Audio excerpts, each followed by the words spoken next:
Is that a possibility? That's a big possibility, actually. No, that's enough. That'll do. There's a possibility you might do the other place. 1 week later, we've got the Australian Pro Grand Prix. Now, it's not like that long trip up to Darwin. It's just 13 hours from LA to Melbourne. So when you finish in Columbus, you'll probably win. But we'd love to have you out here as a competitor at the Australian Grand Prix where the fans can really show you some love. See, what's going to happen if you walk out on my stage, you're going to hear this chant, and it's going to take over the whole show because people here love you, Phil. And if you can come out here and compete, I think you'll really find out what the Australian fans have got. Could that be a possibility? There's a lot of boxes we've got to tick, but if it works out with your sponsors and your tour, you definitely do the Arnold and our shows a week later. Can you at least just not book any guest posing appearances that week for now and maybe give us a little something? Absolutely. I will not do any guest posings, photo shoots, what have you, the weekend after the Arnold Classic. I'll leave that spot open for me to come out here, for sure, because you guys have definitely,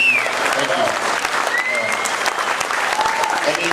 I mean, it's pretty touching, actually, because I've been out here for about 3 weeks, and every part that I've, been on the road and met everybody, I mean, it's been so incredible. I probably had I started thinking about it in my hotel room last night. I just thought, I've probably had more fun on this tour than I've had in maybe all the years of my bodybuilding career, as far as meeting people, being in a comfortable environment, having everyone love the sport of bodybuilding the way I do. I mean, everyone loves it here. I ain't found one person that said, bodybuilding? Gross. Like, I don't like that. Everybody's like, I met some old lady downstairs. She was like, you bodybuilder? I said, yeah. She's like, oh yeah, I like that. I said, okay. She probably wanted something. Yeah, it may be, but I'd rather have it that than the other way. Maybe she's rich. So, check it out. So, we'd love to have, I know you've had a great tour, and I know you've seen the fans. You've got a little taste of Melbourne. You sold out all your merchandise in Melbourne. Melbourne fans are nuts, but all of my Sydney fans come down to the Pro Show. We sell 25% of our Pro Show tickets right here in Sydney, because they love bodybuilding as well. So, Phil, we'd love to have you on stage at the Melbourne Pro Grand Prix next year, and I'm going to do everything. You're not going to be on your back, man. So, let's give him a big round of applause, ladies and gentlemen. See if we can get him here. Now, Phil, you're not guest posing today, we guest posed yesterday. But a lot of these people at the show didn't come to the show yesterday. Yeah. And I know do you just hit a few shots for the guys with their cameras and, just hit a little couple. Do you want to see this, guys? Rick, ladies and gentlemen. Biceps and stuff like that. Now, you've got a little problem with your arms. You couldn't train them leading up to the Olympia. Phil's got this sickness, folks, where he can't train his arms because they get too big for his body. He got in trouble with his coach. Just to finish the interview off, just so you love him now, you can hate him a little.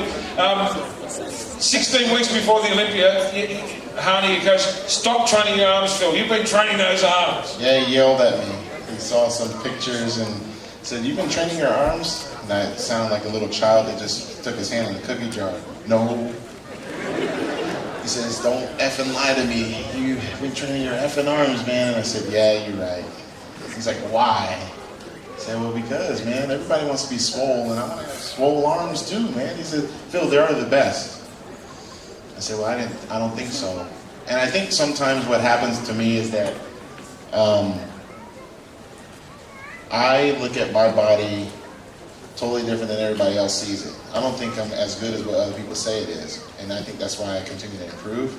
It's not that I don't appreciate what people say and things like that, but I just have a vision that other people, none of you guys know what it looks like yet. And that's a good thing, because hopefully it's going to be Mr. Olympia 8, 9, 10 times.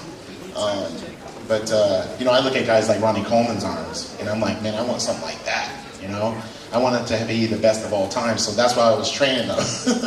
But I had to slow it down to allow the rest of my body to catch up, and it did, because bodybuilding isn't just about having one body part, it's about having some very strong body parts, but having everything be in complete balance. So I thought. Do you realise that there's people, me, him, everyone here, train your arms just about every day, just trying to get it look good in the shirt, and you never trained your forearms. You do like 3 sets for biceps, 4 sets for triceps, and then you got to pull up for a month. Yeah. That's no good. It was pretty bad. You should have saw the guys at the gym. They're like, dude, I haven't seen you train arms in a while. Like, what's going on? You've been coming in twice a day. I said, no. Like, get the hell out of here. Are you kidding me? I said, nah, man. They're like, what do you do for your forearms? I'm like, nothing. And I think that's just the cool thing about, yeah, it's kind of stupid, right? Yeah. But I mean, I think that's the cool thing about the sport of bodybuilding is that you see some genetic freaks out there, and I will say that that's a freaky body part for me. I mean, that's probably the same as Branch Warren with his amazing quad development. You know, I'm sure he doesn't have to squat. Dorian Yates with his calves. Yeah, exactly. I mean, those are ridiculous. They're still getting bigger. Yeah. The rest of them stopped. They finished bodybuilding. The rest of the stuff stopped. Growing. Yeah, everything else kept going. So, I mean, I don't think I think the good thing is even when I retire, I'll still probably have good arms, so I can always go up to some punk kid that thinks he's all that in the gym and be like, yeah, like, check that out. He'd be like, man, you're like 70 years old, man. I'm like, yeah, but look at that. Look at that. So they're the two things we've learned from today. You might come back and do our Grand Prix, and when you retire, you're going to train the shit out of your arms. I'm going to train the shit out of it. Yeah, well, I mean, why not? You know, like when you're retired, you can do whatever you want, right? You're on vacation for life. No more legs, just arms, arms, arms. Well, I don't want to look like a prison body and have no legs, but I mean, you know what I mean? Like, I want to. That's to say. That's after you get out of jail. That's after you get out of jail.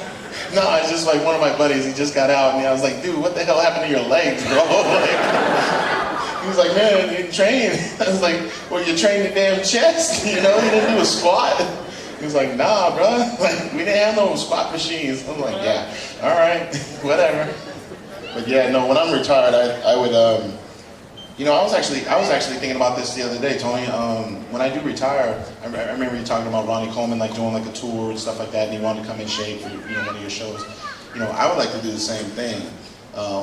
You know, obviously this is going to be 10, 15 years down the road, but you know, when I'm done, I would love to do like a world tour and hit all my favorite spots, you know, in the entire world that I've made, you know, throughout my career, where I've had like the best guest postings and stuff like that. And I'll tell you what, it would probably end here because this is probably one of the best places. This is actually the best trip I've ever had.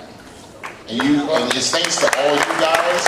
It's thanks to, you know, Paul and Carol Grant for taking the time to actually, you know, emailing me like crazy to make sure that I got the email to say, hey, we want you out here. Thanks to Tony. You know, you guys got to give him a round of applause. You got to definitely, you know, give him credit because he would call. I didn't know who Tony was, right? I knew, well, I didn't. I mean, he's like laughing. He's like, huh, you didn't know who Tony was? I'm like, I knew who he was. I just never met him personally.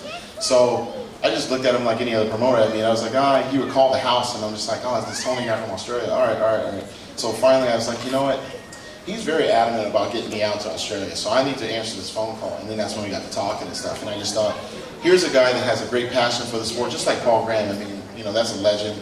You know, he's a legend. And, you know, these guys, you know, all care about the sport, you know, bodybuilding, you know, just as much, if not more than I do, and have a lot of knowledge about the business. And I enjoy that.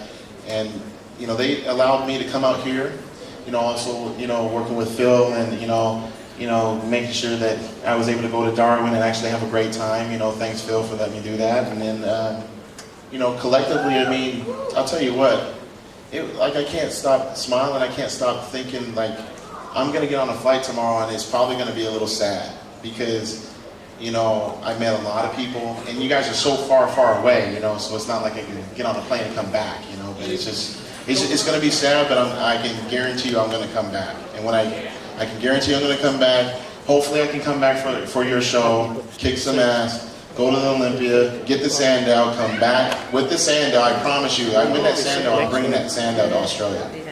Ain't no Mr. Olympia ever done that.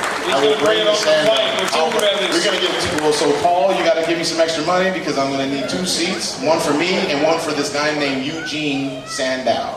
Eugene. We're going to book him a ticket, we are. You got to book him a ticket. That'll make us so proud, Phil. He's up there? How'd you get the hell up there? Phil, you've said Australia's one of your favourite places. Let me finish this interview by saying you and Paul and I have talked about this. You're one of our favourite guests. You know, 20, 30 years of bringing people out here. You've just been a real pleasure. Not one meltdown for the whole tour. You've just done everything we've asked you to do. You've met every fan. And just on behalf of us, but more importantly on behalf of Australian bodybuilding fans, they've all just said what a great guy you are and you deserve everything that comes your way. I'm going to finish off by asking you to hit a couple of poses for the fans. But ladies and gentlemen, put your hands together for the gift, Mr. Phil Heath.